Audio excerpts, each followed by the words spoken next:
मी माझं निवेदन करण्यापूर्वी काल 4 निवडणुकांचा जो निकाल जाहीर झाला त्यात मुंबई पदवीधर आणि मुंबईतील शिक्षक ह्या 2 मतदारसंघात महाविकास आघाडीतर्फे आम्ही शिवसेना म्हणून लढलो होतो आणि त्या विजयाबद्दल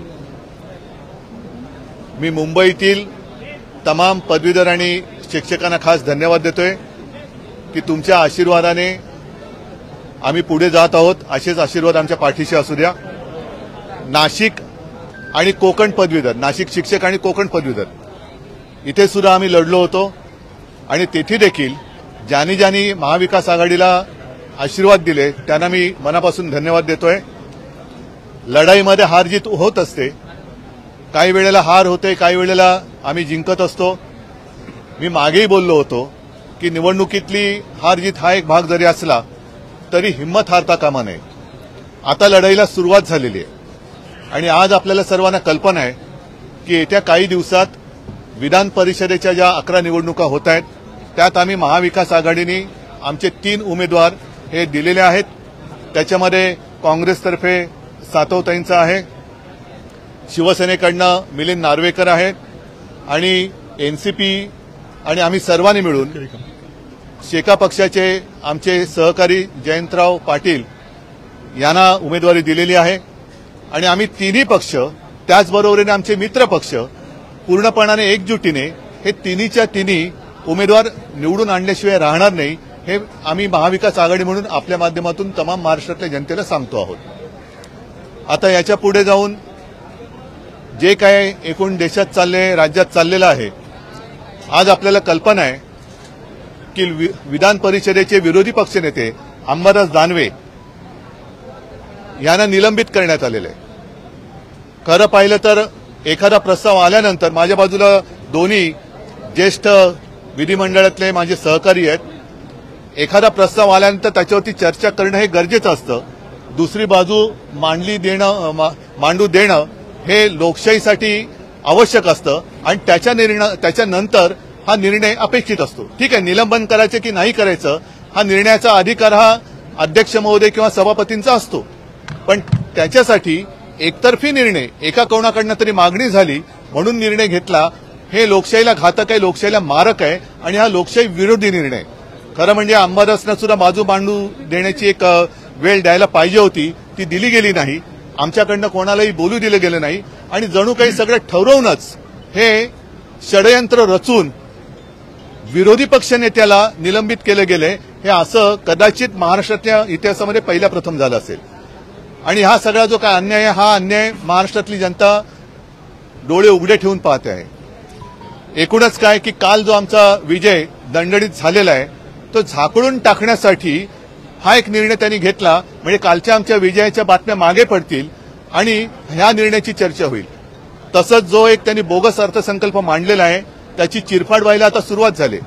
लोकांना सुद्धा कळले, जनतेला सुद्धा कळले की धूळफेक आहे, निवडणुकीच्या तोंडावरती हे दाखवलं गेलेलं गाजर आहे आणि त्याची चिरफाड करायला आम्ही सुरुवात केल्यानंतर, अनेक तज्ज्ञांनी सुरुवात केल्यानंतर कुठेतरी चर्चेला वेगळ्या वळणावरती न्यायचं आणि मूळ मुद्दा बाजूला टाकावा, मूळ मुद्दा बाजूला पडावा म्हणूनच आकसाने विरोधी पक्ष नेत्यांचं निलंबन केलं गेलेलं आहे, ज्याचा आम्ही निषेध तर करतोच, पण संपूर्ण जनतेने हे पाहावं की तुमचा आवाज मांडताना, तुमचा आवाज आम्ही उठवत असताना विरोधी पक्ष नेत्याला निलंबित केलं जाते तर मग सामान्य जनतेची काय कथा। तर असं एकूणच हे वातावरण फार विचित्र आहे। या निमित्ताने मी परत एकदा सांगतो की येणारी विधान परिषदेची निवडणूक आम्ही तिन्ही मित्रपक्ष आमच्या सोबतच्या मित्रपक्षांसह ताकदीने लढू आणि आमच्या तिघांचेही उमेदवार महाविकास आघाडी म्हणून लढवलेत ते तिन्ही उमेदवार आम्ही जिंकून आणू।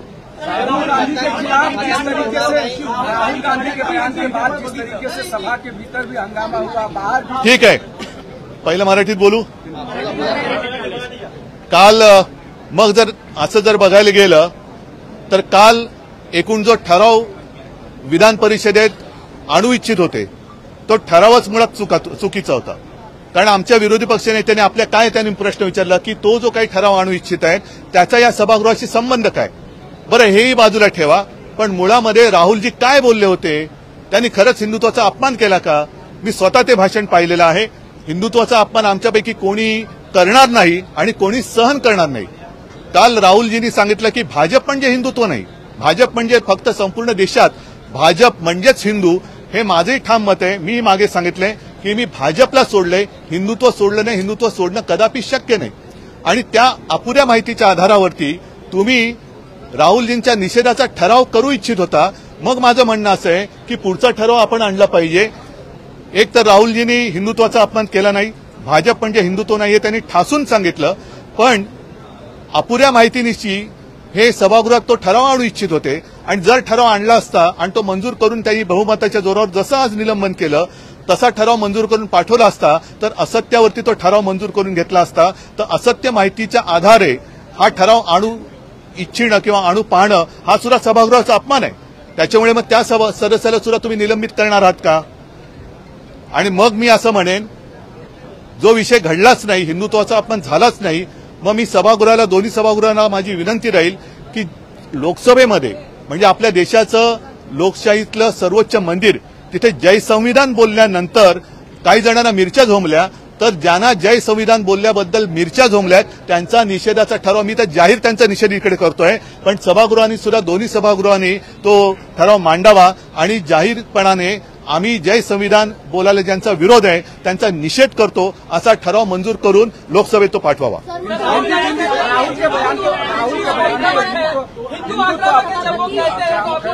क्या राहुल गांधी का बयान आता है कि जिस तरह के हिंदुत्व की व्याख्या वो लोकसभा में कहते हैं उसको नहीं, आप पहले मुझे बताइए कि क्या गलत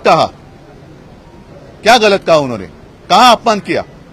एक तो वो तो बार बार दिखाना चाहते थे शिवजी की प्रतिमा, वो दिखाने के लिए पाबंदी लगाई गई. क्या यही हिंदुत्व है? जय श्री राम के नारे हम भी देते हैं तो वो चलते हैं. प्रधानमंत्री जी खुलेआम प्रचार सभा में जय श्री राम कहते हैं, लेकिन संसद में अगर बीजेपी के अलावा कोई कहे तो क्या वो अपराध है? संविधान को लेकर के जिस तरीके से उन्होंने कहा जय संविधान और उधर से घोषणाबाजी हुई, फिर महाराष्ट्र में विधान परिषद के भीतर जो हंगामा हुआ, इन दोनों को कैसे कनेक्ट किया? नहीं, मैंने सारी बातें कही हैं कि ये सारी अगर मगर की बातें हैं. अगर आपको ऐसा लगता है कि कल राहुल जी ने हिंदुत्व का अपमान किया है तो मैं नहीं मानता, क्योंकि उन्होंने साफ स्पष्ट शब्दों में कहा जो बात मैं कहते आया हूं कि भाजपा यानी हिंदुत्व नहीं है. हम भी हिंदू हैं और हम में से कोई भी हिंदुत्व का अपमान करेंगे नहीं और हिंदुत्व का अपमान सहेंगे भी नहीं. और उसमें राहुल जी भी आते हैं जो अपमान करेंगे भी नहीं और सहेंगे भी नहीं. आज जो एक फेक नैरेटिव उन्हीं का शब्द है जो फैलाया जा रहा है कि बीजेपी मतलब ही हिंदुत्व नहीं, हमारा हिंदुत्व पवित्र है, हमारा हिंदुत्व, बीजेपी तो उसके आसपास भी नहीं आ सकती. हिंदुत्व तो एक उन्होंने एक नकाब बनाया है लोगों को उल्लू बनाने के लिए. तो मैं तो यही कहता हूं कि जैसे उन्होंने कल एक कोशिश की गलत जानकारी के आधार पर विधान परिषद में वो एक ठराव लाना चाहते थे कि हिंदुत्व का अपमान हुआ, तो हिंदुत्व का अपमान हुआ नहीं, लेकिन आधी अधूरी जो जानकारी है उस आधार पर वो एक प्रस्ताव लाना चाहते थे, वो भी सभागृह की एक दिशा भूल करने के अपमान है. और साथ ही मैं यही कहता हूं कि लोकसभा में कुछ लोगों ने अपनी शपथ के समय जय संविधान का नारा दिया तो उनको रोका गया या उसके ऊपर आपत्ति जताई गई. तो जय संविधान कहना कब से गुनाह हो गया, और इसलिए मैं तो खुलेआम उसका निषेध तो कर ही रहा हूं. मेरी विनती है दोनों जो हमारे सभागृह है कि आप भी जो कुछ वहां हुआ, जय संविधान कहने पर आपत्ति जताई, उनका निषेध करने का प्रस्ताव लाए और वो मंजूर कर लोकसभा में भेजे. राज्यामध्ये मोठा भूकंप झाला होता. राज्य आता सुद्धा तुम्ही आत्मविश्वासाने तुमचा उमेदवार, तिसरा उमेदवार दिलेला आहे. या निवडणुकीनंतर सुद्धा राज्यात भूकंप किंवा वेगळं चित्र बघायला मिळेल त्याची खात्री असल्याशिवाय आम्ही निवडणूक का लढतोय? कारण आम्ही तर निवडणूक आम्ही लढणारी माणसं आहोत, आम्ही हत्यार टाकणारी माणसं नाही आहोत. पक्षफुटीचा प्रॉब्लेम हा त्यांना जास्त आहे, कारण त्यांच्यामध्ये अनेक जण इच्छुक आहेत ज्यांच्या इच्छेवरती पाणी पडले.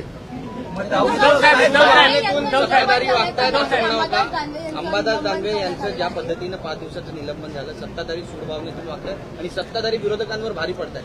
भारी नाही पडत आहे हे त्यांनी पूर्णपणाने, माझ्या माहितीप्रमाणे जेवढं मला आकलन आहे कायद्याचं त्यानुसार एखादा प्रस्ताव आल्यानंतर त्याच्यावरती चर्चा करणं गरजेचं असतं.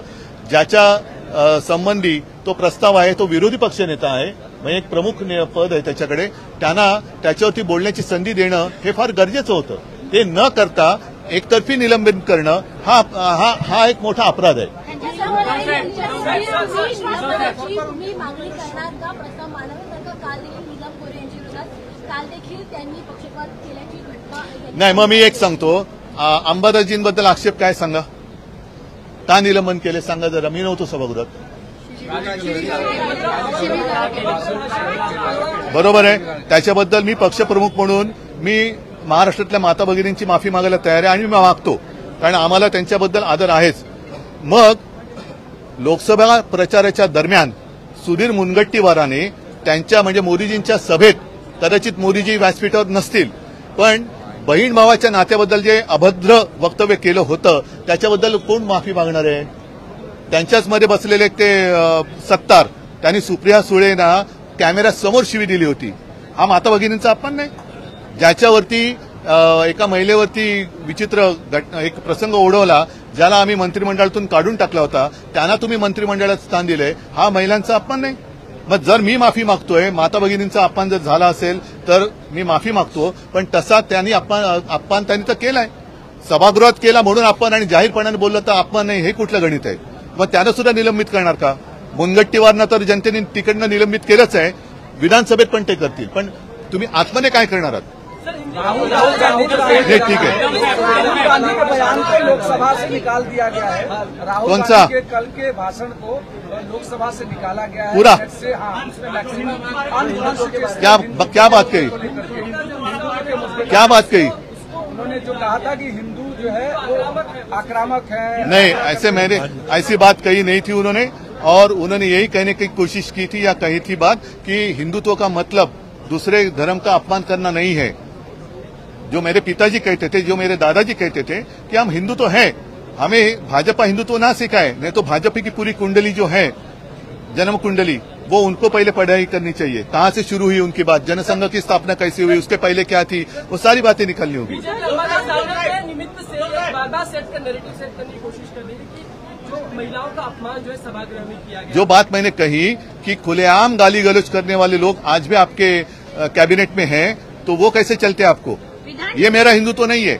अगर कल मैं सभागृह में नहीं था, कल अगर गलती से या कुछ भी अंबादास जी ने कुछ गलत कहा होगा महिलाओं के बारे में, तो उसके लिए मैं माफी मांगता हूं. लेकिन सामने से म्हणजे शिवसेना भवनवरती चाल करून येणारी माणसं, हे बोलणारी भाषा करणारी माणसं जर तुमच्याकडे बोट दाखवून अपमान करत, काय संबंध आहे? तुम्ही सभापतींकडे मागणी करा. त्या सगळ्या प्रकरणामध्ये अंबादास काय जबाबदार आहे? तुम्ही सभापतींकडे सांगायला पाहिजे होतं. मैं आप कुछ भी करें तो प्रजातंत्र है, और हम कुछ भी करें तो अपराध है, ये बात नहीं चलेगी. ठीक आहे, चला, मला वाटतं 3 उमेदवार दिले आहे, संख्याबळ तसं पुरेसं नाहीये, जुळवाजुळव कशी होणार, मला सोडून दिलेले प्रेम दाखवणार का या विधान? या सगळ्या गोष्टी निकाल लागल्यानंतर तुम्हाला कळेल. चला, धन्यवाद.